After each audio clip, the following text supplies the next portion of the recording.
There is a kind of parasite in your mind right now. It's stopping you from seeing reality. And I want to tell you that I'm not using that word poetically. I mean the biological definition of a parasite. And a parasite has 4 basic traits. It needs a host. It consumes the resources of the host. It alters the host's behavior to promote its own survival. And 4, it replicates through the host into a new host. Language meets every criteria of a parasite, and I'm going to prove it to you. I want to literally show you this thing inside of your head right now. I'm going to put something very simple on your screen, but I don't want you to think about it. I just want you to notice what your mind does the moment that it appears on the screen. Are you ready? Here it is. I guarantee you something happened inside your head before you realized it. We're going to go to experiment number 2 now. I just want you to watch what your mind does. Here it is. And instantly, without your permission, your mind starts whispering in your head.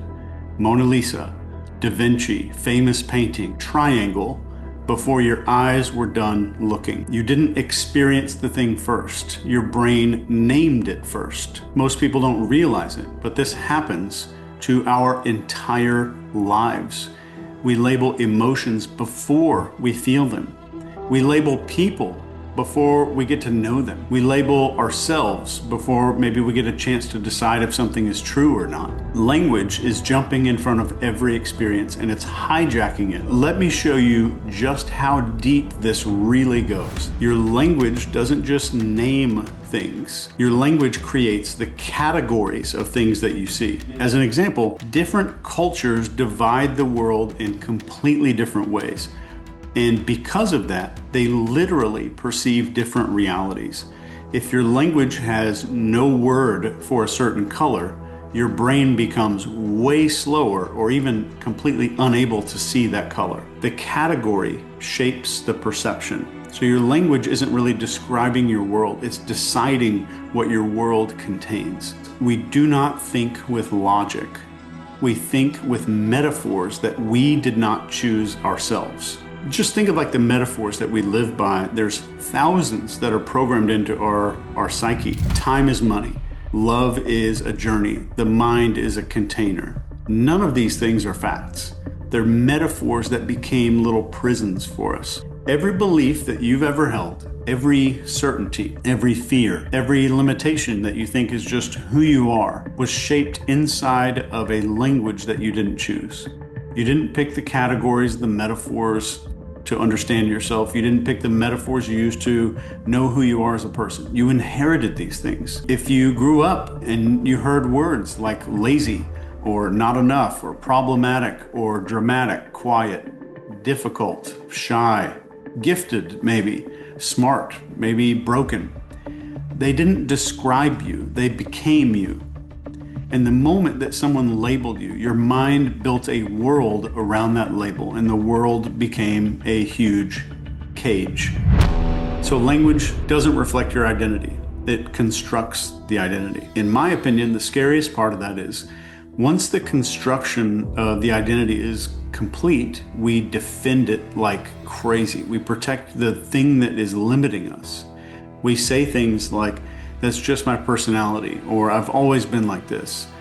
Like our identity is some kind of geological fact instead of a language program. But answer this question honestly, and this is another experiment. If you had been raised in another family, another culture, another language with different labels and different metaphors and different narratives, would you be the same person? Of course not. So that means that our identity is not the pure, authentic me that I think I am. It's a side effect of language that raised us. You've only met the version of you that language allowed you to be. And we spend our lives trying to live up to a sound, a word. And language takes every experience that you have and cuts it down to fit inside of a category that existed way before we were ever born. You never met your mother as she truly is. You met the word mother. You met mom. You started defining it as mom as fast as you can. In fact, that's the oldest known word ever discovered as a fun fact. How many arguments have you had with people that were never about the situation? They were about the words that you and someone else used to describe the situation? How many moments of connection were maybe ruined because people used the same word that had different meaning? And if you think about your emotions, a lot of people don't feel sad. They feel the word sadness and everything that the culture taught us to attach to the word sadness. And if you think that you're bored with your life, or maybe you're bored in life right now, I promise that you're not. You're just seeing the world through some linguistic categories that are on repeat. Chair, bottle, hand, normal. All of a sudden, your life becomes a slideshow of things that we already think we totally understand because we have a label for it. It turns the sacred things into ordinary things. I want you to feel something and try it out. Wherever you are, look at the nearest object in the room. Wherever you're sitting, wherever you're standing, don't pick a special one, just whatever's closest. Maybe it's a water bottle or a chair, or maybe it's your hand, anything at all. So, all right, you got it? Good. So now, just for 2 seconds, refuse. I want you to absolutely refuse to name that thing. Don't say the word in your head. Don't categorize it. Don't reach for the concept of what it is. Just look at it without any language. Right there. Notice how fast your mind tries to name it automatically. It's desperate. It can't stand not knowing what to call something. So it's like the mind panics when language goes silent. And I think it does this because without language, you become present. There's a sudden sharpness, increase of reality and clarity. There's a moment of raw, just presence that almost feels like a memory from childhood. That's how I would describe it anyway. That's what the world feels like without the parasite jumping in line. The parasite can still be there, but you're just putting it in its actual place where it's meant to be, behind the experience. I want you to think of the most real moment in your entire life. The moment that punched through everything, like the birth of a child, maybe a breakup, maybe a death. Maybe it was a moment of terror, or maybe it was the kind of just incredible awe that just shuts down your breathing. In that moment, there weren't any words. None. Language arrived after that experience, and then it tried to shrink that thing into a sentence because language couldn't hold the size of what happened. That is your proof. Every moment that you felt truly alive in your life was so much bigger than the language that you used to describe it. And if language was just a tool, then we could put it down, but we can't. Try not naming something for 10 seconds. The brain goes into a panic. It begs for a label. It demands some kind of a category. And that's a system with survival instincts. And anything that comes before your perception is in control of your perception. Maybe you're probably realizing that this isn't just a theory, that this is something that you can actually feel. But there is a catch here. Waking up to this is just the beginning. We still have to break the spell. And for the last 2 years, I've been building that book designed to do exactly that. And the book is called Tongue. It's definitely not a normal book at all. It's not written the way that a book is supposed to be written. It breaks every single rule, and it doesn't teach you about language. It bypasses language for you. And it's maybe the most bizarre thing that you're ever going to see printed on paper. Every line, every page was engineered to pull your experience back in front of the words where it's supposed to be. So Tongue is just a small little paperback, and it works by destabilizing the automatic naming reflex.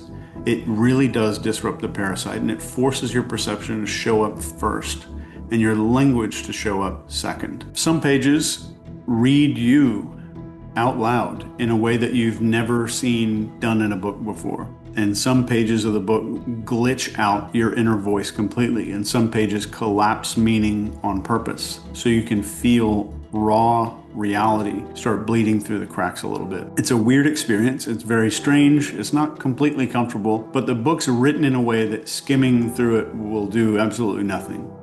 It took 2 years because I had to design every paragraph to interfere with your language operating system. And this is a language system we've been living inside since childhood. But if you read Tongue, it's on Amazon and it is just a cheap paperback. But if you read it line by line, the book does something subtle and dangerous. It gives you perception back and it brings the world in front of the word. Starting today, Tongue is available on Amazon. Read it if you're ready, but it's not to understand anything. The book's not going to give you a whole bunch of understanding. It's going to give you an experience to see the world without the parasite jumping in front of it. So if this video cracks something open in you, I designed the book Tongue to really finish the job. Either way, I hope this video was interesting for you. It gives you a new perspective on language, and you can click the link down in the description. Check the book out on Amazon if it's interesting for you. Either way, I have a statistic that says like 49, I can't remember the number, 50 something percent are not subscribed to the channel. Number one, I know you hear it from every single human being on YouTube that like and subscribe and all that stuff. That shit helps so much more than people say. They pretend like it's not a big deal. It's a big deal. So this video was important to you. If this video was helpful for you in understanding or looking at language in a different way, then please consider leaving a thumbs up down below. It's totally free, and so is subscribing. Thanks so much. We'll see you in the next one.